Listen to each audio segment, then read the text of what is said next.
Welcome back to Channel 4 Wrestling. I'm your host, Ian, and by the end of this video, you will be completely up to date with everything going on in the world of professional wrestling. And there has been a lot of stuff going on in the world of professional wrestling lately. Just listen to all the stuff that has happened over the last 24 hours. Will Ospreay has an injured neck. He has had to vacate the IWGP World Championship. AEW finally announced their third hour. AEW Rampage is going to be on Friday nights starting mid-August. They also announced that they are moving from TNT to TBS next year. So that's fairly significant news. WWE announced a whole bunch of cuts from the NXT brand, including controversial referee Drake Wuertz. So now Drake Wuertz will be spending less time in wrestling and more time doing anything at all else. So that's good for wrestling, but bad for anything at all else. And on top of all of that news, Eddie Kingston stole the Young Bucks' shoes.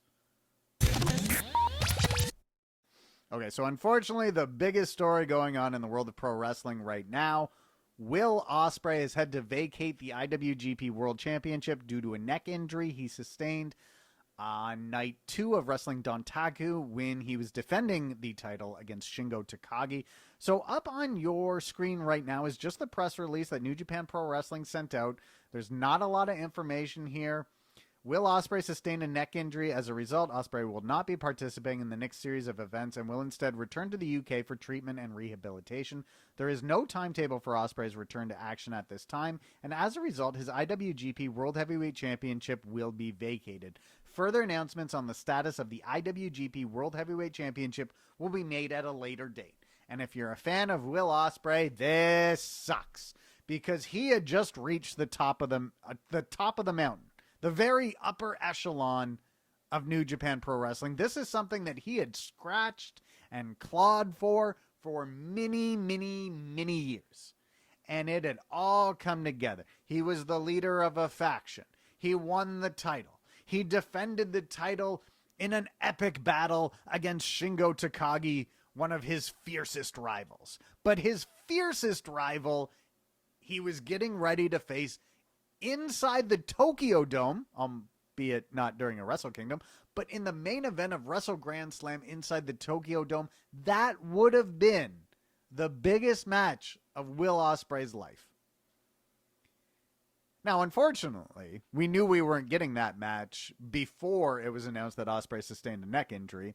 After Wrestling Dontaku, New Japan Pro Wrestling revealed that they were experiencing a COVID outbreak.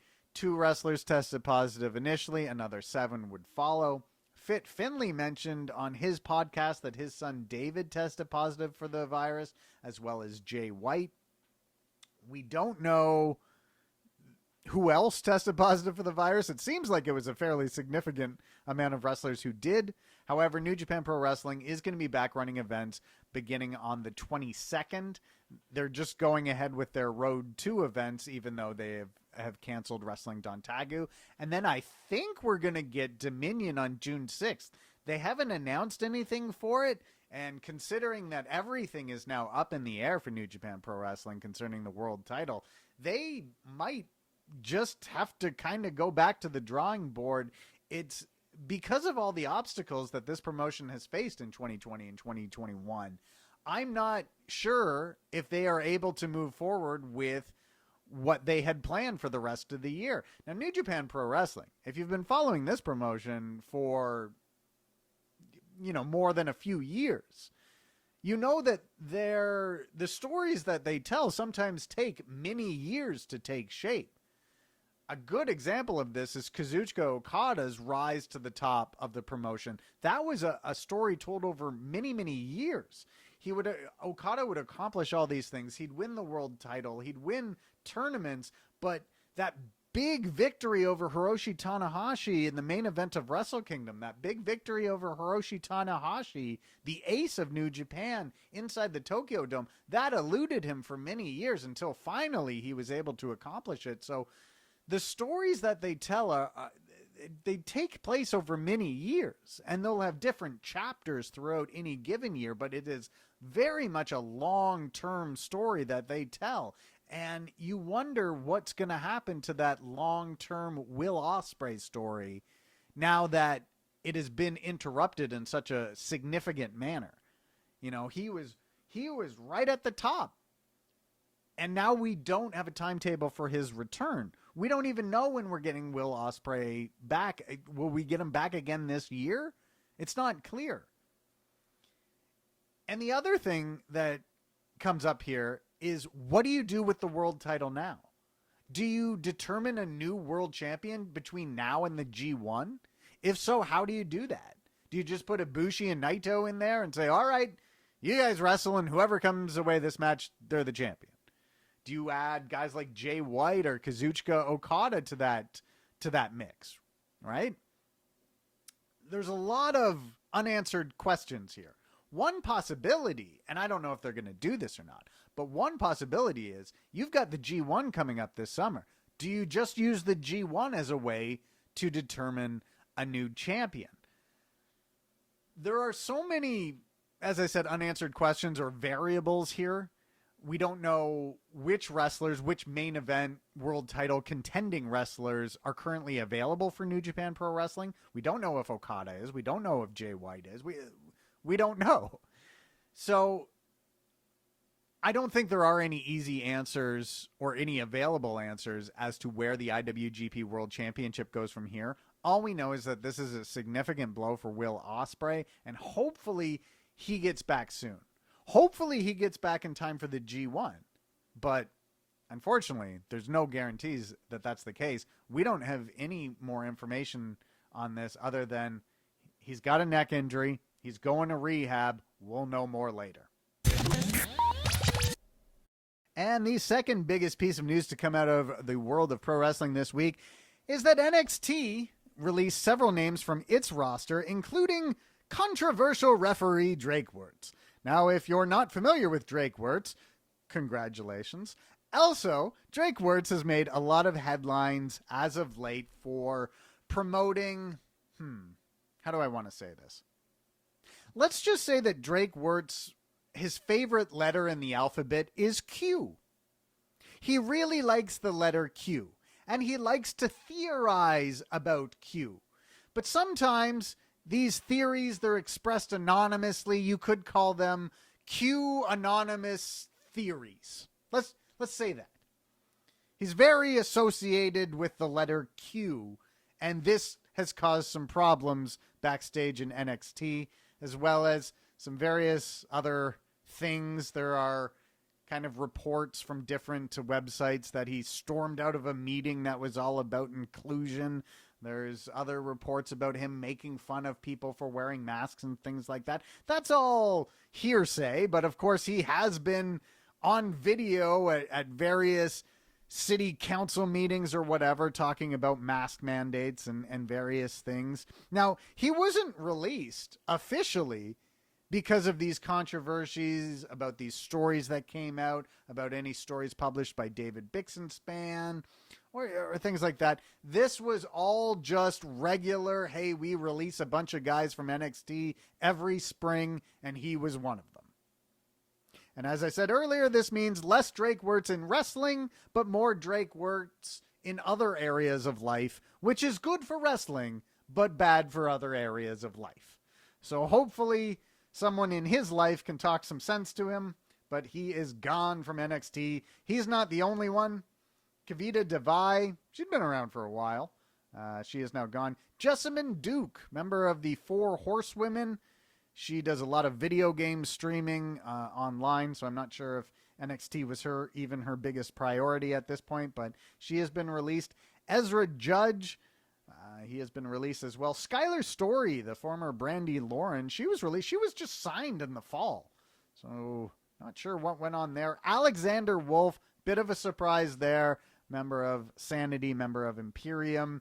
He was released after dropping a match to Killian Dane on NXT this week. And as we mentioned, referee Drake Wuertz was released. Also, referee Jake Clemens was released as well. And I guess this is just sort of the schedule that we get now. In April, we get a bunch of main roster releases. And in May, we get a bunch of NXT releases. And these were the ones that took place this week.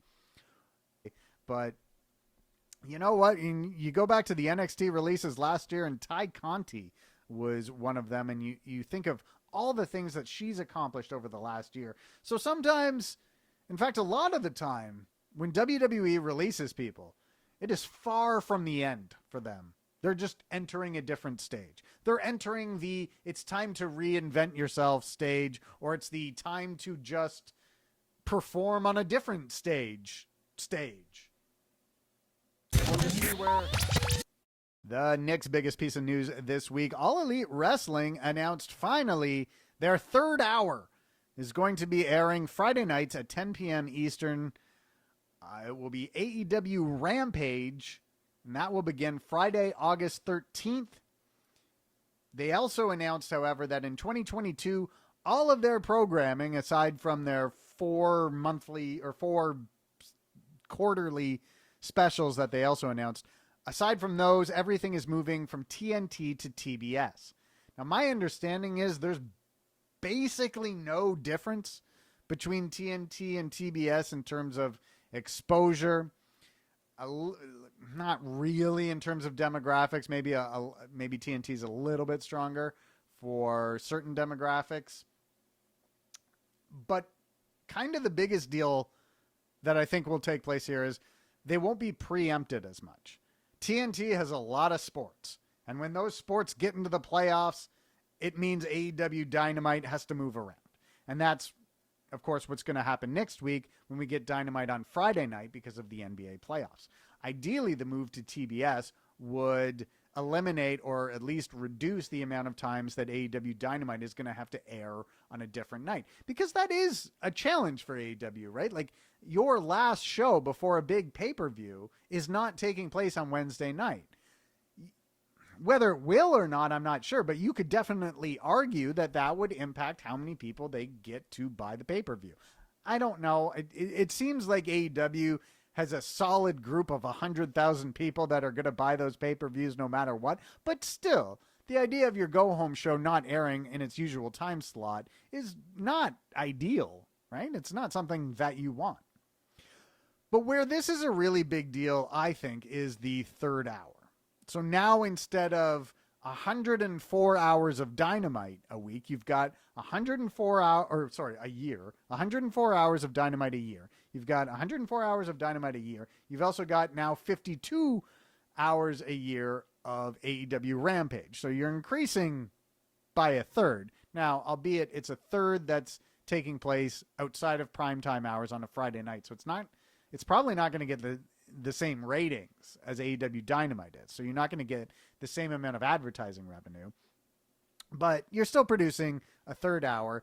And according to anonymous source-based sites PW Insider and the Wrestling Observer, AEW is getting an additional at least $10 million as part of this deal. So AEW is getting more money. That's great when you think of all the money AEW has been spending over the last year. Like, after they announced that they had the extension deal with TNT, with Warner, to go another 5 years, and instead of just the advertising revenue split, they are getting like a rights fee from Warner. After they got that rights fee, they started spending a ton of money. All of a sudden, we got Sting. We got all these legends coming in. We got Big Show, Paul White. We got Christian.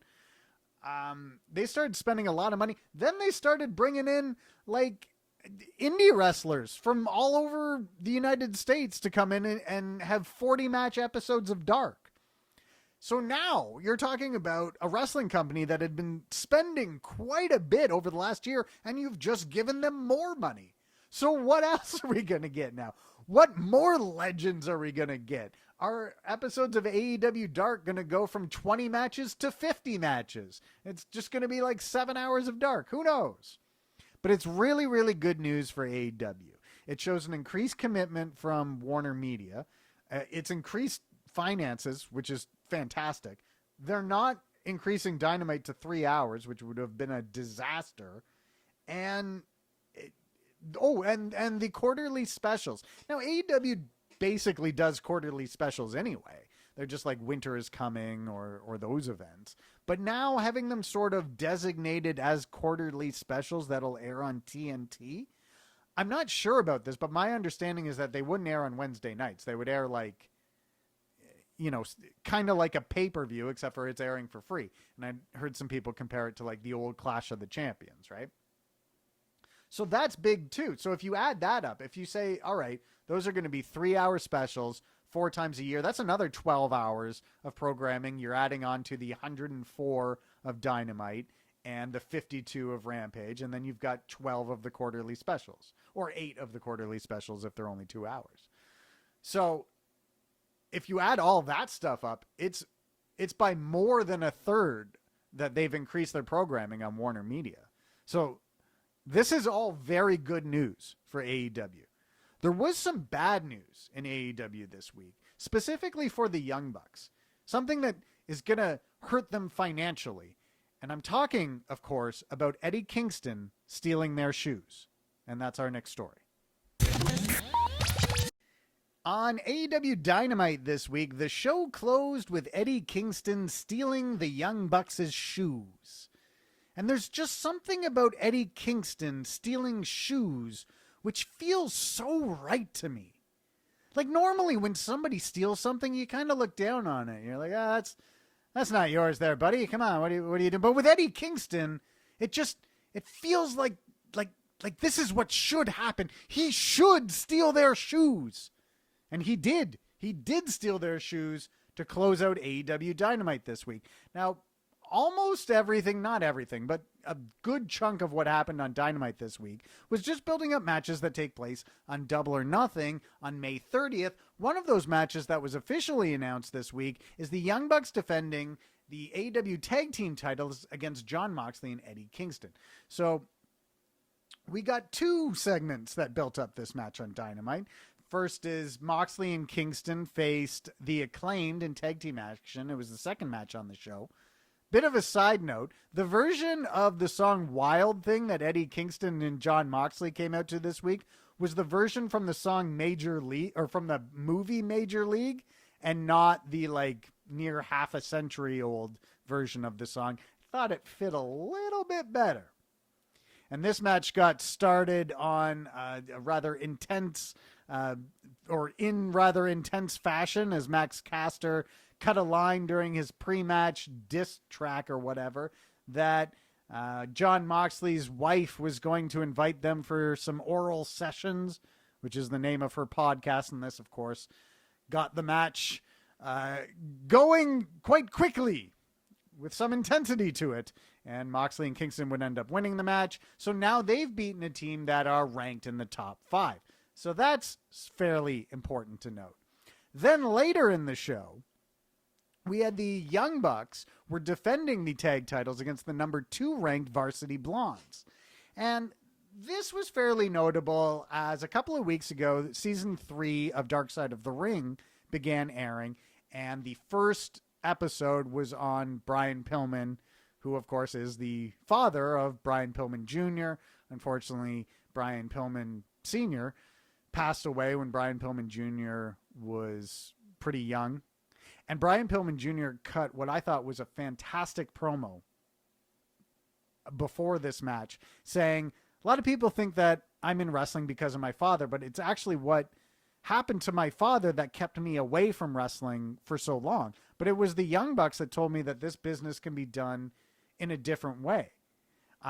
This business doesn't have to be so focused on the dark side of the ring. But now the Young Bucks are bad guys. And so now Brian Pillman's angry with them for turning on him and everyone else. So I thought that was a very good promo from Brian Pillman Jr. If you followed Brian Pillman Jr. in MLW, I mean, you know this guy has a lot to offer. And so to see him now main eventing an episode of Dynamite, Griff Garrison and Brian Pillman Jr. main evented an episode of Dynamite. I think we're going to see Griff Garrison, Brian Pillman Jr. I think they're going to be perennial top ranked team in AEW. Maybe not perennial, but they're going to be around the top. I think the higher ups in AEW have a lot of faith in them, and I think there's a lot of potential and future in both of them. But I think a lot of people who watch that Dark Side of the Ring episode right now have sort of emotional ties to Brian Pillman Jr. and do want to see him do really well in wrestling. So getting to see him perform on this stage to this level not too long after having revisited the tragic story of his father, I think a lot of people probably really enjoyed that. I know I did.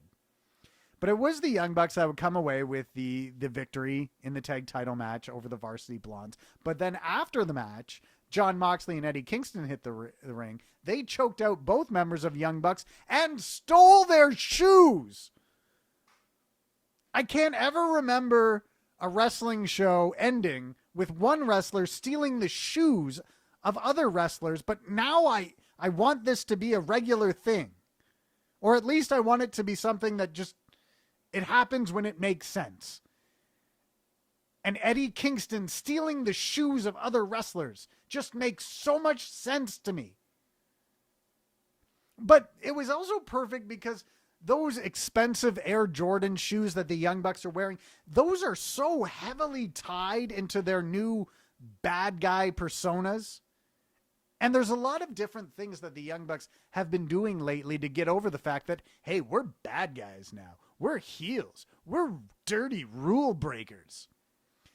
And so some of those things are they're bringing back moves and spots that they've never done as good guys but that some fans will remember them doing back when they were in the Bullet Club in New Japan Pro Wrestling. Like there was a spot in this match against the Varsity Blondes where Nick Jackson's getting in the ring and he kind of comically trips over the bottom rope, because he knows the fans want to see him make a fool of himself. So that's sort of something you'd only see a bad guy do. But, and now the Young Bucks are doing stuff like that to really get over the fact that they are bad guys. Another thing that the Young Bucks are doing to really get over the fact that they're bad guys now is they are wearing dangly earrings in just one ear. They are doing this because that's what Shawn Michaels did in the 1990s. And to the Young Bucks, all bad guys are Shawn Michaels in the 1990s. So they're doing that. But another thing that they've been doing to get over that they are heels is wearing these expensive Air Jordans and using them in wrestling matches, which is going to infuriate some people. So the idea that now Eddie Kingston has stolen these shoes just feels so perfect. It just feels so perfect because the Young Bucks are going to be enraged by this. And so even though it's Moxley and Kingston who are challenging for the titles, it's almost like the Young Bucks have more motivation. They have more rage built up towards the other side because those were our shoes. Those were such an important part of our heel personas. Now, I mean, the Elite did try to blow up a ring with Moxley and Kingston in it, so it's not like Moxley and Kingston don't have motivation. There's a lot to unpack from this match at Double or Nothing, is more or less what I'm saying. And now it has something to do with stolen shoes. There was one match during Dynamite this week that I don't think, anyway, had really anything to do with Double or Nothing, and that's when Serena Dee defended the NWA Women's Championship against Red Velvet. If you're not following the NWA, they've been back for a little while now, and instead of on YouTube, they're on Fight. So it's just like $6 a month or something like that, like $1.50 for every episode of Power. If you like old school wrestling, if you like NWA's presentation, how they present pro wrestling to you, this is probably worth it to you. Anyway, Serena Dee, if you remember, she's been injured for a while. And her last match before she went away with injury was this incredible match with Riho. I can't remember what the actual ratings were, but I think that they did really well in the ratings. And everybody raved about this match, and it was a really, really good match. One thing that I remember about that match with Riho was all these near falls that they did on pinning combinations until finally the finish of the match was then a pinning combination. I remembered that a lot during this match with Red Velvet because there were near falls based on pinning combinations, and I bought into them. And Red Velvet got a few near falls on Serena Dee. So there were a few moments during this match where I legitimately thought, oh my God, it's Velvet Red Velvet could win the NWA Women's title, even though going into this match, it seemed incredibly obvious that that would not happen, right? Like Serena Dee, the idea of her losing the NWA title in a match that wasn't really well built up, like it was just kind of like, and here's this match we're going to do this week. It wasn't like a match that has been building for a long time. Red Velvet's not on the NWA, so that would be another kind of weird bit.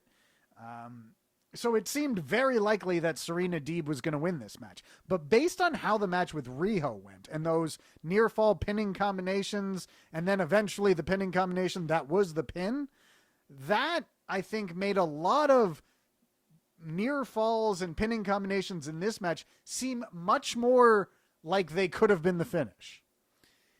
And that I feel really added to the entertainment value of this match. And this was another really good match. And it's almost making me wonder, like, how good is Serena Dee? Like, obviously, like, she was a trainer for many years in NXT. She was, of course, in CM Punk's Straight Edge Society before she was released for a ridiculous reason. And everybody has always said, oh, Serena Dee, she's really, really good if she ever got the chance to show it. But she's like Bret Hart good. She's like really, really good, because that match with Rio was incredible. And obviously Rio's really good too. She comes into this match with Red Velvet. Now, Red Velvet, we talked about this on the video last week. AEW has a lot of faith in Red Velvet. They are putting her in some important matches. And she teamed with Cody against Shaq and Jade Cargill. They knew that was going to be a major ratings draw. And they were like, yeah, we can put Red Velvet in there. So for someone who I don't think has been wrestling for very long, who just kind of came along as one of these tryouts on Dark, man, Red Velvet has arrived. And this match with Serena Dee, I mean, that just proves, like, both of these women can go. Both of these women can have some very entertaining matches, because this was a really entertaining match. As I mentioned before, there was a bunch of near falls that I bought, but then also the finish was Serena Dee just looked like, in the closing moments of this match, it looked like that the only thing in the world that mattered to Serena Dee, the only thing that had value to her at all, was making Red Velvet's knee hurt. She banged that knee on the mat. She wrapped it into a single leg crab, a figure four, and then the Serenity lock, and finally got the tap out in a match that made me go, hey, that was a really good wrestling match. So I think it's very good for AEW's women's division that Serena Dee is back. She's back. She's healthy. She's clearly capable of having fantastic wrestling matches. We've seen that the last 2 times she's wrestled. It's also very good for the NWA that Serena Dee is back, because, well, I think what we're learning is the more Serena Dee in wrestling, the better for wrestling. So most everything else that happened on Dynamite last night played into matches that will take place at Double or Nothing. So I think what we could do now is let's just go over AEW's schedule for the next episode of Dynamite, which again is going to be on Friday, May the 28th. That's because of the NBA playoffs. And then we'll go over the lineup for Double or Nothing. So on the May 28th show, we have a TNT title match where Miro is going to be defending against Dante Martin. Then the winner of that match goes on to face Lance Archer for the TNT title at Double or Nothing. And we had gotten a bit of a interaction between Miro and Lance Archer. Miro basically telling Jake Roberts, you know, when I'm done with you guys, not all the DDP yoga in the world is going to save you. And so Miro now, 1 week after winning the TNT title, he's going to look to defend it 2 times in 3 days. On May the 28th, when he takes on Dante Martin, and then May 30th against Lance Archer. And we'll see. We went over the stats of the TNT title last week, and it's going to be really interesting to see where Miro's title reign goes and how it compares to Darby Allin's, how it compares to Cody Rhodes. When or if do we see Darby Allin rematch for the title? What about Cody Rhodes? We know this is the only singles title he can challenge for. At what point does Cody Rhodes go back to the TNT title? Also, in case you were wondering, it's going to remain the TNT title. Some people probably wondering, hey, they're moving to TBS in 2022. Does it become the TBS title? It sounds like no. The Wrestling Observer newsletter reported that the idea is that it'll still be the TNT title, which makes sense if your show is AEW Dynamite. So regardless, we'll see where Miro's title reign goes, but it's going to start with 2 title defenses in 3 days, unless he loses to Dante Martin next week on Dynamite, although I would not say the odds are in favor of that happening. Also next week, former TNT champion Darby Allin is going to be taking on Cesar Bonani from the Pretty Picture. Hangman Page is going to take on Joey Janela. Now, Hangman Page was scheduled last week to face Brian Cage at Double or Nothing. Now, if Page loses to Janela here, it's Janela who will go on and face Brian Cage at Double or Nothing. We got Ethan Page and Scorpio Sky will take on the Dark Order's Evil Uno and Stu Grayson next week. Jade Cargill will be in action against an opponent to be named later. There will be a weigh-in for the match between Cody Rhodes and Anthony Ogogo. There will be a celebration for Hikaru Shida's 1-year reign as AEW Women's Champion, and there will be some segment featuring the Inner Circle's greatest hits. And that is the go-home show for Double or Nothing. And now let's run down. There are 9 matches announced for Double or Nothing. So we've got the triple threat AEW World Championship, Kenny Omega defending against Orange Cassidy and Pac. Now, after what happened last week, we didn't see hide nor hair of Kenny Omega, Orange Cassidy, or Pac this week, except for in backstage segments. So there was a segment, Don Callis, Kenny Omega come into Orange Cassidy's dressing room, basically give him a contract that would say, all right, you're not going to face Omega at the pay-per-view. He's injured right now. It's not a good time. Orange Cassidy, you're more of just a mid-card comedy, sell some t-shirts, guys. This isn't what you want right now, is basically what they were saying to him. Orange Cassidy tears up the contract that they were offering him. So it seems like at first when this scene started, I thought, oh, here it is. Orange Cassidy is being removed from the main event. But that's not what it was. He rebuffed this offer of being left out of the match by Don Callis, and he tore up the contract. So we are going to see it. Well, it seems that way. It seems like if Orange Cassidy wasn't able to make it to the match, that they would have made that very apparent by now. For the tag team titles, we talked about this earlier. The Young Bucks will defend against Jon Moxley and Eddie Kingston.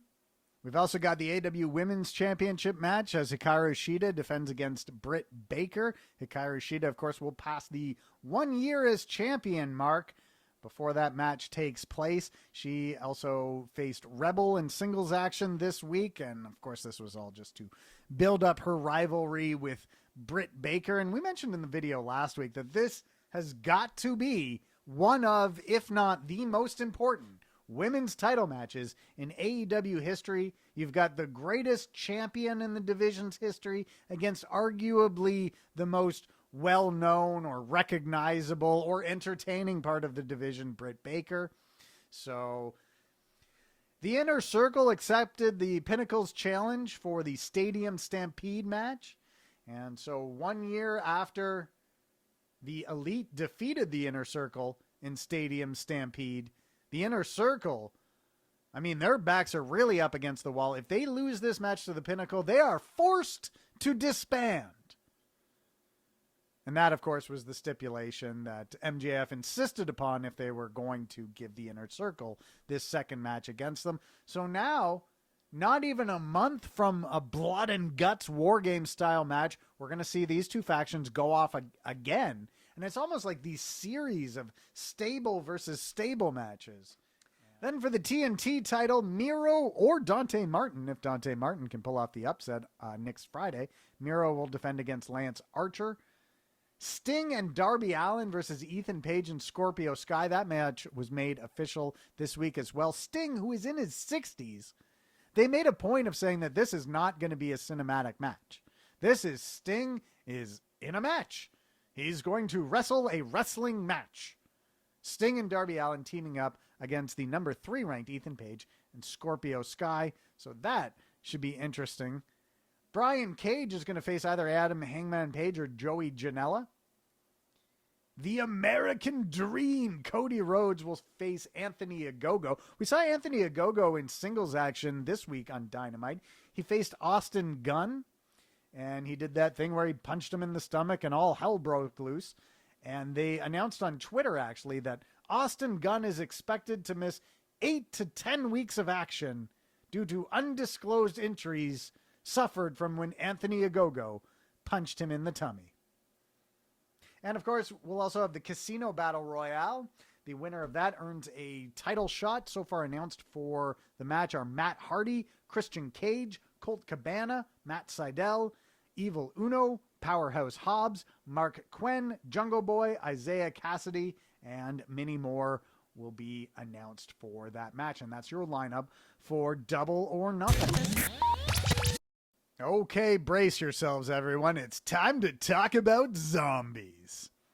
WWE Backlash took place last Sunday night, and zombies were involved. And this got a lot of big reactions from people. People really did not seem to like the zombies. I wanted to have a talk with you today about the reaction to WWE and its use of zombies. The zombie inclusion at Backlash.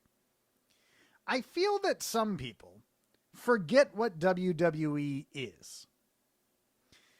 WWE is not a wrestling show for wrestling fans.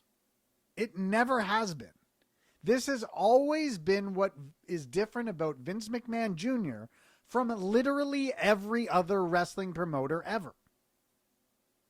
When he took over WWE from his father in the early to mid 80s, he wanted to move it away from these smoky arenas with adults smoking cigars. That was a thing you could do inside at one point. And this sort of like old man mentality. And he wanted to bring it to families and kids. And that's what he did. And the things that always upset WWE fans who aren't kids or parents of kids is they will get upset about things that aren't written for them. Things in WWE have to be arranged in a way so that they are digestible to 7-year-old children.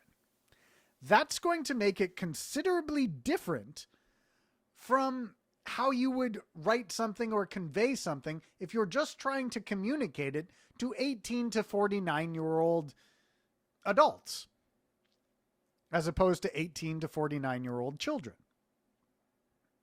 Wait, I may have gotten confused there.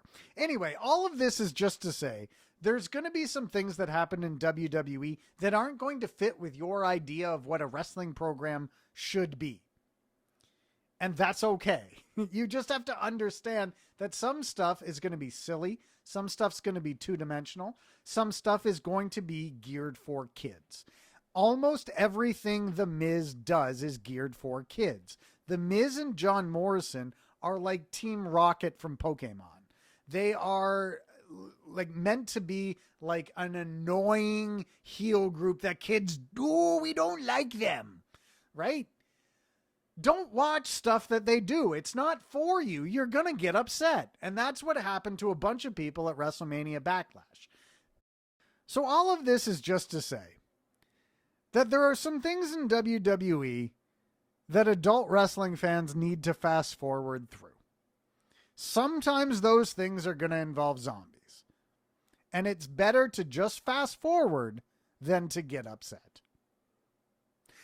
But regardless, let's go through what else happened at WWE Backlash last Sunday. So in the kickoff show, Sheamus defeated Ricochet for the U.S. title. Then on Raw the next night, Sheamus defeated Ricochet again, but Ricochet is sort of getting even by attacking Sheamus after the match and then putting on his clothes, which isn't quite the same thing as Eddie Kingston stealing the Young Bucks' shoes, but you know what? It's an angle for Ricochet, and that's better than no angle at all for Ricochet. The Raw Women's Championship saw Rhea Ripley retain when she pinned Asuka in a triple threat match that also involved Charlotte Flair. So you would think that this would mean, okay, we're getting a Rhea Ripley versus Charlotte Flair match down the line, which also makes sense because Rhea Ripley just won the title at WrestleMania. However, at the previous year's WrestleMania, Charlotte Flair beat Rhea Ripley. So now it seems, for the NXT title, so now it seems like we need another match between those two. However, on Raw, Asuka then pinned Charlotte Flair, although it was only after Rhea Ripley got involved. She still did it. So now that seemingly puts Asuka back in line for a title shot. So do we get another triple threat match? Do we get Asuka versus Ripley again? Who knows? I don't know. At some point, we will probably get Rhea Ripley versus Charlotte Flair, I'm assuming, and we will also get another Rhea Ripley versus Asuka match. So just expect those three women to rotate wrestling each other for the next few months. Dominic Mysterio and Rey Mysterio defeated the Dirty Dogs to become the first ever father-son tag team champions in WWE. I am trying really hard to not remember when it was revealed on WWE programming that Eddie Guerrero is Dominic Mysterio's father. But it is kind of interesting that they are just expecting us to just forget that. It's almost like saying, like, yes, we said that. Yes, we said it was real that Eddie Guerrero was his father. But now, 20 years later, just everybody forget. I guess if that's what the rule is, like if we said something silly, after 2 decades, you guys can ignore it. So 20 years from now, or about 18 years from now, we'll be able to admit that Jason Jordan is not Kurt Angle's son. We'll be able to admit that too. Then, as we mentioned, in a zombie lumberjack match, Damian Priest defeated The Miz. For the SmackDown Women's Championship, Bianca Belair defeated Bayley. And it was very interesting how the end of this match played out. So in both of Bianca Belair's last 2 big title matches, her big hair whip thing, like her braid, has come into play. If you remember at WrestleMania, she smacked Sasha Banks in the midriff. Is that the stomach? She just, and it was just this. I mean, kendo sticks don't make the sound that Bianca Belair's braid made when it made contact with Sasha Banks.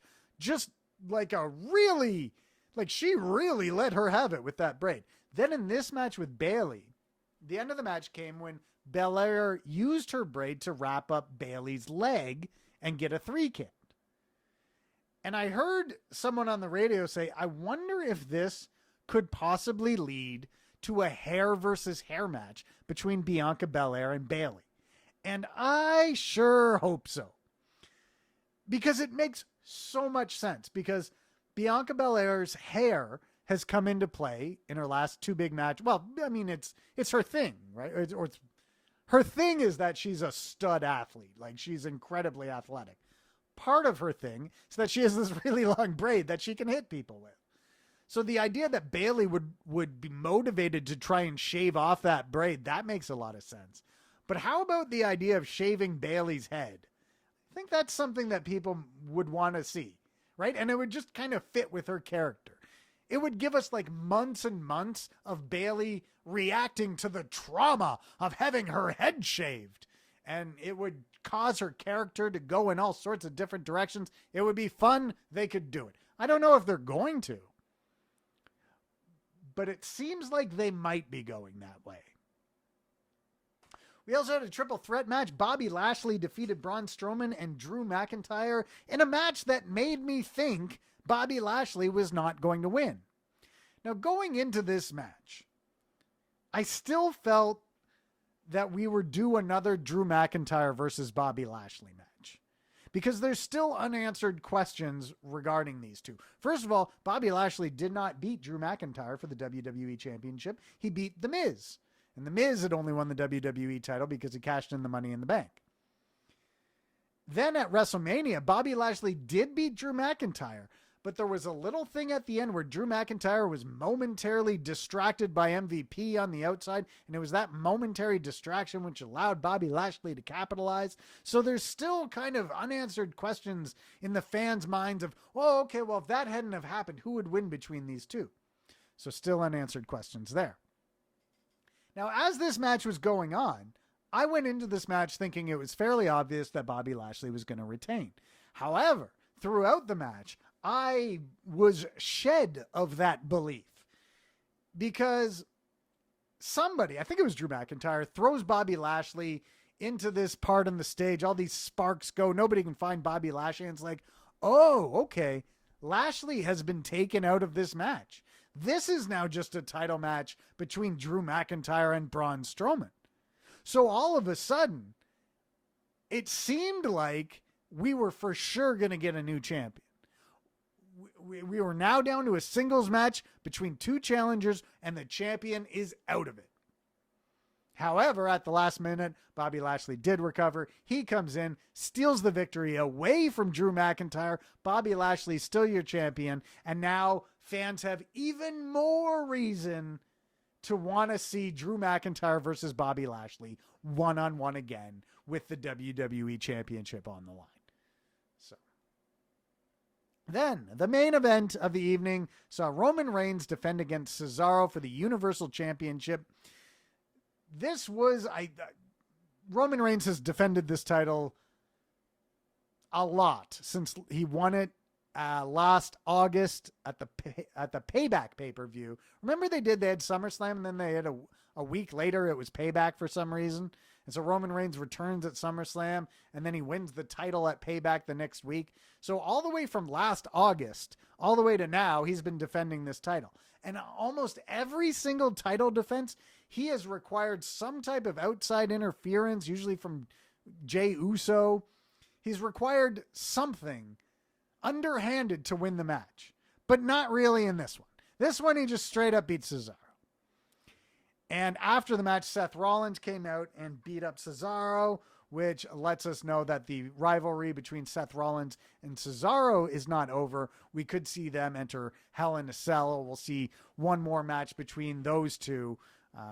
Cesaro, of course, had defeated Seth Rollins at WrestleMania, so perhaps Rollins is out for some revenge. As for where Roman Reigns goes from here, there's a lot of drama going on between Jey and Jimmy Uso. You have to wonder, remember we got some great matches between Roman Reigns and Jey Uso at the start of Roman Reigns' heel turn. Now that Jimmy Uso is back, I almost wonder if it's Jimmy Uso's turn to try and test the head of the table.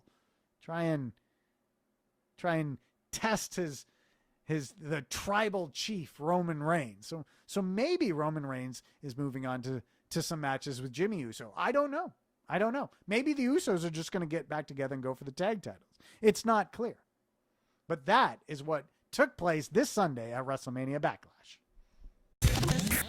And the last little bit of news before we go this week, I wanted to talk briefly about Bronson Reed winning the NXT North American Championship. He defeated Johnny Gargano in a steel cage to close out NXT this week. What a win for this guy. He's come in and they have given him this gimmick where he's like a kaiju monster. He's like Godzilla. He's like King Kong.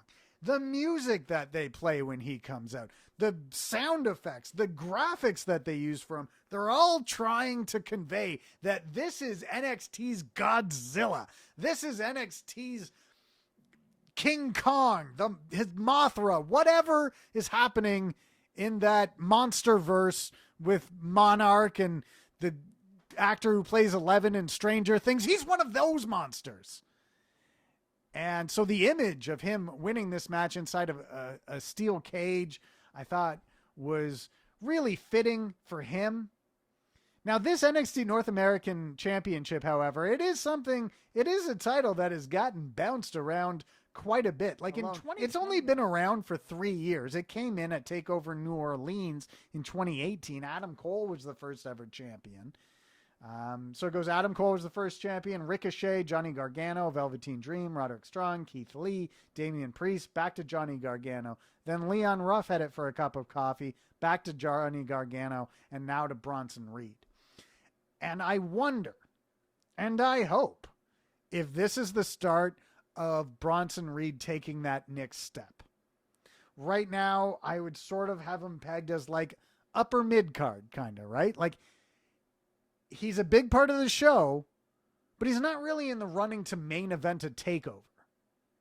But now he's beaten Johnny Gargano in a steel cage match. He's probably not still in a position where he could main event a takeover, but he could play a very key role on a takeover.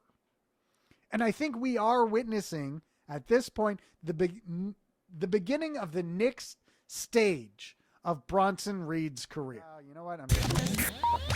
That's going to do it again for this week, everyone. Thanks so much for supporting these videos. Please don't forget to subscribe and click the notifications bell so you don't miss out on any more videos. Also, share this video with any friends that